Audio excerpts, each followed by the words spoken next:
siap berdoa? Yuk, kita berdoa sama-sama ya.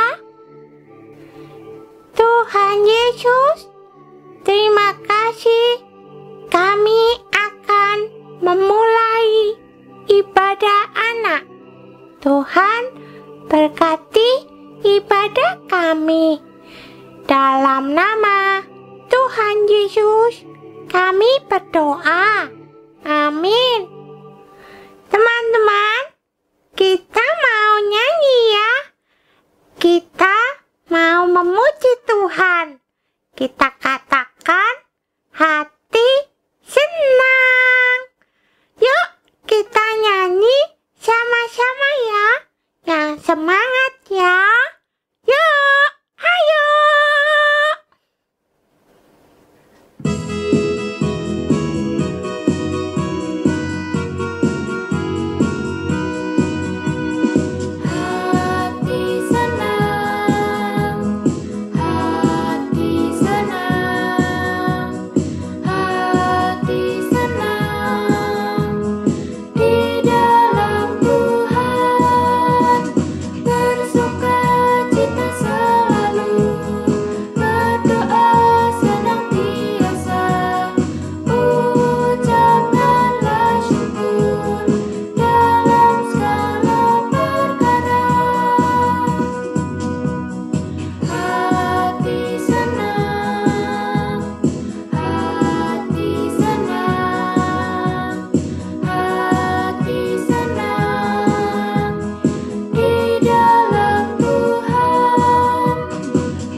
Selamat pagi anak-anak. Kita bertemu lagi dan kita akan bersama-sama mendengarkan firman Tuhan. Hari ini firman Tuhannya bertemakan Tuhan memberiku kesempatan yang kedua. Nah, anak-anak, sebelum kita mendengarkan firman Tuhan, kita akan bersama berdoa. Mari kita berdoa. Tuhan Yesus, terima kasih karena Tuhan sudah boleh memberkati kami untuk kami boleh mengikuti ibadah anak ini. Sekarang kami akan mendengarkan firman Tuhan. Tuhan berfirmanlah kepada kami agar kami boleh mengerti apa yang Tuhan sampaikan lewat cerita yang kami dengarkan. Dan sekarang kami percaya Tuhan bersama dengan kami, menyertai kami semua yang akan mendengarkan firman Tuhan. Di dalam nama Tuhan Yesus kami berdoa. Amin.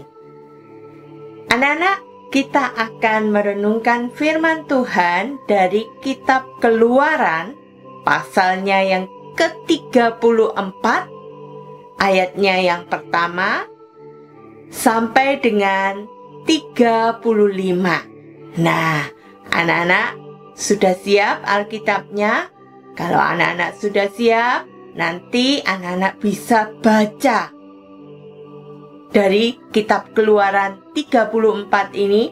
Dan anak-anak yang belum bisa membacanya, anak-anak bisa minta tolong kepada mama dan papa tentunya untuk membacakan firman Tuhan ini. Anak-anak yang kasih oleh Tuhan Yesus, minggu lalu kita sudah mendengarkan firman Tuhan. Kita sudah mendengarkan cerita bahwa bangsa Israel menjadi bangsa yang tidak taat pada saat Bapak Musa naik ke Gunung Sinai.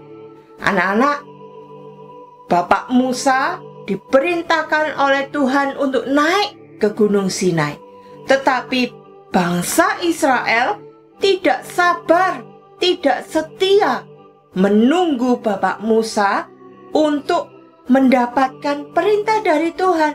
Akhirnya bangsa Israel menjadi bangsa yang tidak taat. Mereka memaksa siapa? Ayo, Bapak Harun.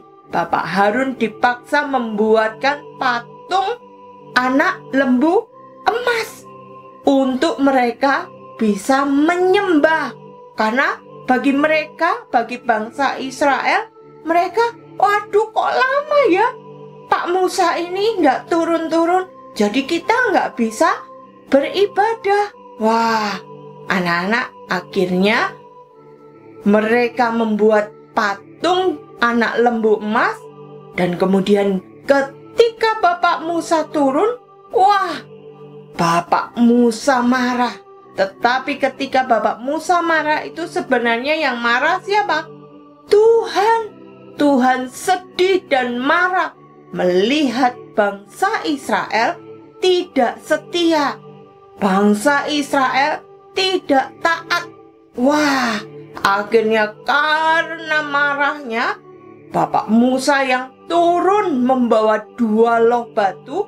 2 loh batu itu isinya adalah peraturan, perintah-perintah yang ditulis sendiri oleh Tuhan yang ditujukan kepada bangsa Israel.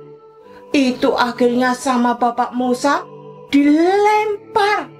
Wah, Bapak Musa sangat marah melihat bangsa Israel tidak bisa setia. Anak-anak yang dikasihi oleh Tuhan Yesus, kira-kira sampai kapan ya Tuhan marah terus kepada kepada bangsa Israel? Apakah Tuhan tidak akan mengampuni bangsa Israel? Wah, anak-anak, dari cerita hari ini, dari bacaan hari ini, Keluaran 34, kita melihat bagaimana Tuhan itu mengasihi dan menunjukkan kasih-Nya kepada bangsa Israel. Waktu itu Bapak Musa diperintahkan oleh Tuhan lagi untuk naik lagi ke Gunung Sinai. Wah, anak-anak, Gunung Sinai itu cukup tinggi sekali ya. Kalau anak-anak pergi ke Bromo, wah, itu naik tangganya yang ada di Gunung Bromo itu capek sekali karena panjang sekali. Dan banyak anak-anak tangganya itu ya, anak tangganya banyak sehingga capek. Nah, ini Bapak Musa harus naik lagi ke Gunung Sinai. Tetapi Bapak Musa mau taat, nggak memikirkan dirinya sendiri. Bapak Musa naik ke Gunung Sinai. Lalu Bapak Musa menerima perintah dari Tuhan untuk memperbaharui 2 loh batu. Nah, tapi 2 loh batu yang kedua ini itu bukan lagi ditulis oleh Tuhan, tetapi Tuhan memerintahkan kepada Bapak Musa untuk menuliskan sendiri perintah-perintah yang Tuhan berikan kepada bangsa Israel. Dan selama 40 hari, 40 malam, Bapak Musa berpuasa di atas Gunung Sinai. Dan kemudian Bapak Musa menuliskan perintah-perintah dari Tuhan itu di atas 2 loh batu. Anak-anak yang dikasihi oleh Tuhan Yesus, di dalam Keluaran 34 ayatnya yang ke-10, Tuhan berkata kepada Bapak Musa bahwa Ia akan melakukan perbuatan-perbuatan yang ajaib. Wah, apa itu artinya? Artinya bahwa Bapak Musa mendapatkan janji Tuhan bahwa Tuhan tidak lagi marah kepada bangsa Israel. Wah, senang sekali Bapak Musa. Walaupun Bapak Musa harus menuliskan perintah-perintah dari Tuhan itu di atas 2 loh batu sendiri, tetapi Tuhan sudah memperbaharui, sudah membuat janji yang baru kepada bangsa Israel. Tuhan tidak akan lagi marah dengan mengatakan bahwa Aku akan mengadakan perbuatan-perbuatan yang ajaib bagi bangsa Israel. Wah, itu artinya Tuhan itu mengasihi bangsa Israel. Tuhan itu sayang kepada umatnya. Nah, anak-anak yang dikasihi oleh Tuhan Yesus, kalau kita bersama-sama melihat kenapa kok Tuhan mau menerima kembali bangsa Israel? Kenapa kok Tuhan mau mengasihi bangsa Israel? Bukankah bangsa Israel itu bangsa yang suka melanggar, suka tidak taat kepada perintah Tuhan? Jawabannya adalah karena Tuhan itu sayang. Tuhan itu mengasihi bangsa Israel.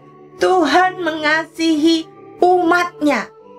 Nah, berarti kalau Tuhan mengasihi bangsa Israel, Tuhan memberikan kesempatan kedua untuk bangsa Israel hidup lebih taat lagi, lebih setia lagi kepada Tuhan Allah. Nah, sama dengan bangsa Israel, kita juga sering loh melakukan kesalahan. Nah, sekarang Bu Susan mau kasih contoh.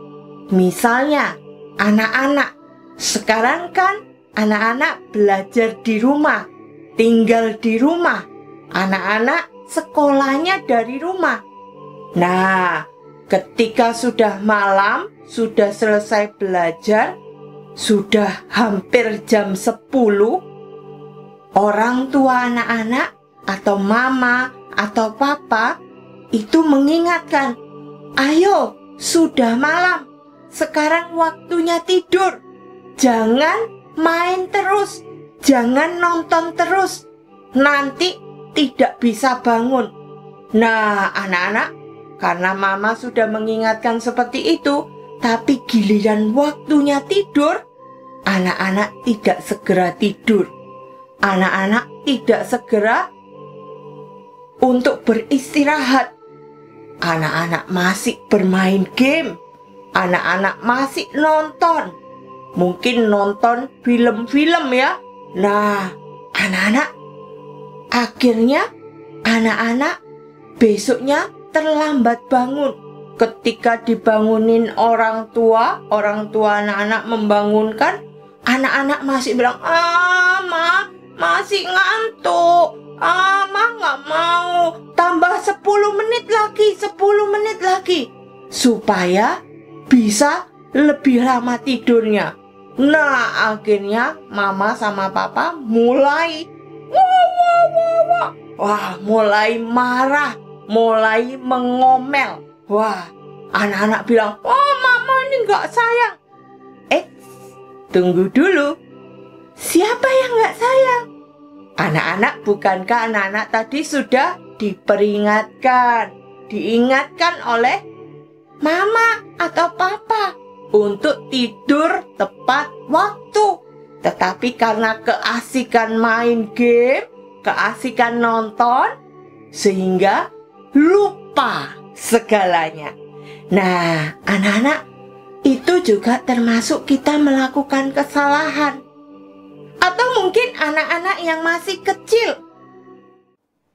Waktu anak-anak di rumah sama mama, tapi mama juga lagi sibuk memasak, sehingga ada banyak mangkok, piring di atas meja. Kemudian mama juga sedang sibuk. Tetapi mama karena sayang masih mengingatkan kepada anak-anak. kalau bermain, hati-hati loh ya. Ini banyak mangkok, ini banyak piring yang bisa pecah kalau jatuh. Nah, hati-hati ya, jangan lari-lari. Nah, anak-anak sudah diingatkan sama mama. Tapi karena keasikan bermain, lari-lari, tertawa-tertawa, gak sengaja kesenggol mangkok adonan yang mama buat. Wah, akhirnya mama jadi sedih. Mama jadi agak marah. Mama jadi suaranya lebih keras. Karena apa? Karena anak-anak sudah diingatkan. Tetapi anak-anak gak mendengarkan dengan baik. Tidak melakukan apa yang diperintahkan oleh orang tua dengan baik. Sehingga anak-anak melakukan kesalahan. Nah, anak-anak, tapi seperti Tuhan yang mengasihi, yang sayang kepada umatnya, orang tua juga sayang. Orang tua juga menegur. Nah, mungkin ada mama atau papa yang suaranya nadanya agak tinggi. Tapi bukan berarti itu mereka sedang membenci anak-anak. Enggak. Tetapi mereka itu karena jengkel, ya. Kemudian orang tua mengingatkan kembali. Nah, tugas anak-anak semua, baik anak-anak kelas besar maupun anak-anak kelas kecil adalah hidup dengan janji yang baru. Anak-anak kalau membuat kesalahan kan minta maaf. Maaf, aku nggak akan melakukan kesalahan lagi. Nah, aku janji, Ma. Biasanya seperti itu. Nah, anak-anak, kalau anak-anak sudah berjanji, anak-anak juga harus mau melakukan yang baik. Begitu juga ketika orang tua sudah memaafkan anak-anak dari kesalahan-kesalahan anak-anak. Anak-anak juga harus melakukan yang baik karena anak-anak sudah diberikan kesempatan yang kedua untuk boleh hidup lebih taat, boleh hidup lebih dengar-dengaran lagi dan melakukan perintah orang tua dengan sungguh-sungguh. Nah, anak-anak yang dikasihi oleh Tuhan Yesus, baiklah kita boleh senantiasa menjadi anak-anak yang melakukan perintah Tuhan dengan sungguh-sungguh. Sehingga kalau kita melakukan kesalahan, kita tetap boleh mengingat bahwa Tuhan juga memberikan kesempatan kedua untuk kita memperbaiki kesalahan-kesalahan kita. Nah, anak-anak, kita akan bersama-sama kita akan menghafalkan ayat hafalan yang diambil dari Mazmur 51 ayat 12. Ya, anak-anak, ayat hafalannya terambil dari Mazmur 51 ayat 12. Ya, yang berbunyi demikian. Jadikanlah hatiku tahir ya Allah, dan perbaharuilah batinku dengan roh yang teguh. Sekali lagi ya, Mazmur 51 ayat 12. Jadikanlah hatiku tahir ya Allah, dan perbaharuilah batinku dengan roh-Mu yang teguh. Sekali lagi ya, Mazmur 51 ayat 12. Jadikanlah hatiku tahir ya Allah, dan perbaharuilah batinku dengan roh yang teguh. Nah, anak-anak, ingatlah bahwa Tuhan itu sudah memberikan kita semua kesempatan kedua. Tuhan sudah mengampuni kesalahan dan dosa kita Tuhan ingin kita hidup lebih taat lagi, lebih setia lagi, dan lebih melakukan perintah Tuhan dengan sungguh-sungguh. Mari anak-anak, kita berdoa. Tuhan Yesus, terima kasih karena Tuhan mengingatkan kami semua untuk hidup lebih baik lagi. Kami tidak mau lagi hidup di dalam kesalahan-kesalahan kami, karena Tuhan sudah memberikan kami kesempatan kedua. Oleh sebab itu, ajarkan kepada kami semua melakukan firman Tuhan dengan sungguh-sungguh. Terima kasih Tuhan, di dalam nama Tuhan Yesus kami berdoa. Amin. Teman-teman, firman Tuhannya bagus ya. Kita sekarang mau nyanyi sebagai respon firman Tuhan yang sudah kita dengarkan. Teman-teman, kita mau nyanyi Aku Bahagia. Nyanyinya yang semangat ya.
Anak-anak, hari ini kita akan membuat lapangan bola basket yang bisa anak-anak gunakan untuk bermain di rumah. Nah, contohnya seperti ini. Perlengkapan yang kita butuhkan adalah pensil, kemudian ada gunting, spidol untuk menggambar, lalu cutter, kemudian ada selotip, dan juga ada lem tembak seperti ini. Dan bahan yang kita butuhkan yang paling utama ini adalah kotak sepatu. Anak-anak bisa minta dari mama ya, satu kotak sepatu. Kemudian kita juga perlu satu tutup botol air mineral seperti ini. Lalu kemudian satu stick ice cream. Kemudian ada kertas mika. Anak-anak bisa pakai sampul buku seperti ini ya, Bersin pakai sampul buku. Lalu kemudian ada kertas. Bersin pakai warna ini, tapi anak-anak terserah mau pakai warna apapun boleh. Kalau nggak ada yang berwarna, anak-anak bisa pakai kertas putih, lalu kemudian bisa diwarnai sendiri. Nah, sekarang kita akan mulai untuk membuatnya. Yang pertama, kita akan membuat dulu ring basketnya dengan tutup kotak sepatu ini. Yang pertama, bagian atasnya ini kita akan buang dulu. Jadi Bu Christine akan potong bagian atas ini dengan cutter. Lalu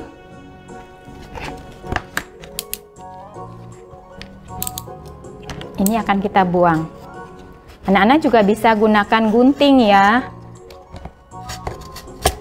Nah, yang ini tidak digunakan, kita akan menggunakannya seperti ini. Nah, sekarang kita akan mulai membuat ring basketnya di sini. Caranya gimana? Yang pertama, kita akan membuat dulu kotak. Ya, bisa gunakan stick ice cream ini atau anak-anak juga bisa gunakan penggaris untuk membuat tanda. Ya, seperti ini. Kemudian kita akan membuat lingkaran di bagian dalamnya. Bu Christine gunakan warna merah.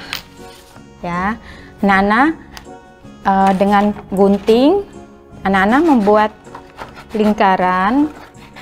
Caranya dengan melipat, jadi kertas seperti ini, lalu anak-anak lipat, kemudian lipat sekali lagi,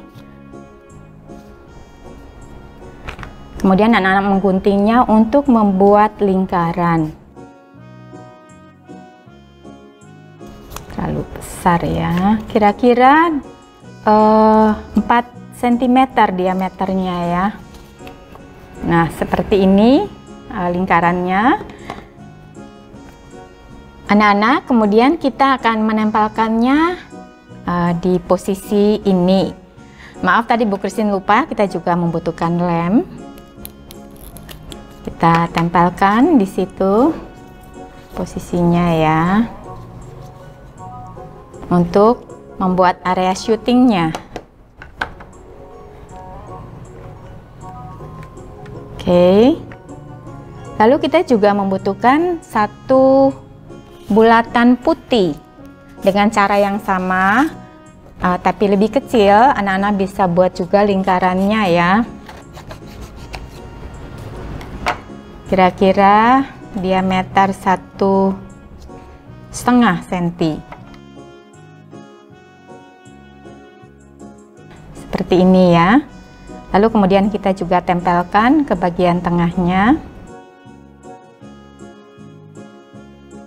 Hasilnya akan seperti ini. Sekarang kita mau membuat penyangga untuk ring basketnya. Nah, anak-anak buat dulu tandanya supaya gampang untuk memotong. Bu Christine pakai spidol aja biar kelihatan. Di bagian bawahnya lingkaran merah tadi, anak-anak buat tanda dulu seperti ini. Bagian ini akan kita potong ya untuk penyangga ring. Seperti ini ya nanti. Jadi buat kita menahan ring basketnya. Nah, kalau sudah, sekarang kita akan membuat ring basketnya. Kita akan gunakan kertas mika ini. Bu Christine sudah mengguntingnya. Kira-kira kita butuh sekitar 7 kali 21 cm ya. Lalu bagian atasnya anak-anak bisa kasih dulu warna untuk bisa Bu Christine pakai warna biru ya. Anak-anak bisa pakai warna apa saja. Kita gunting dulu kira-kira 1 cm aja lebarnya dengan panjang 21 cm tadi ya anak-anak. Ya. Jadi kita gunakan ini. Kita tempelkan dulu di bagian atasnya mika seperti ini. Anak-anak bisa gunakan selotip. Ya. Ini gunakan selotipnya untuk menahan. Terus tempelkan dulu ya. Jadi seperti ini. Sekarang anak-anak lingkarkan seperti ini, dibuat lingkaran. Lalu ini juga ditahan dengan selotip ya. Jadi seperti ini. Kalau sudah selesai akan menjadi seperti ini. Sekarang ringnya ini anak-anak potong bagian ininya sedikit ya. Di bagian sini anak-anak potong sedikit untuk dimasukkan ke dalam penyangga tadi yang kita buat tadi. Ini Bu Christine potong dulu. Ya, sekarang coba Bu Christine masukkan ya. Jadi caranya dimasukkan di tanda yang kita buat tadi, kemudian masukkan ke penyangganya sehingga jadi ring basketnya. Nah, sekarang ini kita akan pasangkan ke dalam ini ya. Tinggal dimasukkan aja di bagian ujungnya. Oke, sekarang ringnya udah jadi. Sekarang kita mau buat tempat untuk bolanya, untuk kita bisa syuting ya, bermain bolanya seperti ini. Nah, yang pertama yang kita lakukan adalah memberi garis lubang di posisi ini ya, untuk dimasukkan stick es krim ya. Sekali lagi anak-anak, kalau belum terbiasa pakai cutter, anak-anak bisa minta papa atau mama untuk membantu ya, sedikit saja gitu ya, jangan terlalu banyak. Lalu sticknya ini dipasang seperti ini ya. Kemudian tutup botolnya kita tempelkan dengan menggunakan lem tembak seperti ini. Atau kalau anak-anak di rumah nggak ada lem tembak, anak-anak bisa juga menggunakan double tape. Jadi di sini dikasih double tape lalu dipasangkan ke sticknya ini ya. Ibu Christine gunakan lem tembak. Nah, ini kita kasih lem, kemudian kita tempelkan di sticknya seperti ini, anak-anak. Lalu karena tadi Bu Christine potongnya ini terlalu besar, sehingga ini lubangnya harus kita tutup sedikit ya, supaya sticknya itu menjadi kencang ya. Bisa juga tambahkan di bagian dalam. Oke, kita tunggu sampai lemnya mengering. Sudah selesai. Sekarang kita tunggu sebentar sampai lemnya mengering. Lalu kemudian kita bisa mulai pakai untuk bermain. Ya, masih basah. Ya, kalau belum berhasil, kita bisa coba lagi gitu ya. Sama seperti firman Tuhan, kita selalu diberi kesempatan kedua oleh Tuhan. Ketika kita gagal, ketika kita melakukan kesalahan, Tuhan Maha Pengampun. Tuhan memberikan kesempatan buat kita untuk memperbaiki diri, untuk melakukan apa yang benar seturut dengan kehendak Tuhan. Yeay! Teman-teman sudah melakukan aktivitas kan? Bagus ya aktivitasnya. Nanti teman-teman yang belum selesai lanjutkan mengerjakan. Dan teman-teman harus melakukan firman Tuhan yang sudah kita dengar. Sekarang Kiki mau ajak untuk berdoa penutup. Yuk kita berdoa ya. Sikap doanya yang baik. Tuhan Yesus, terima kasih.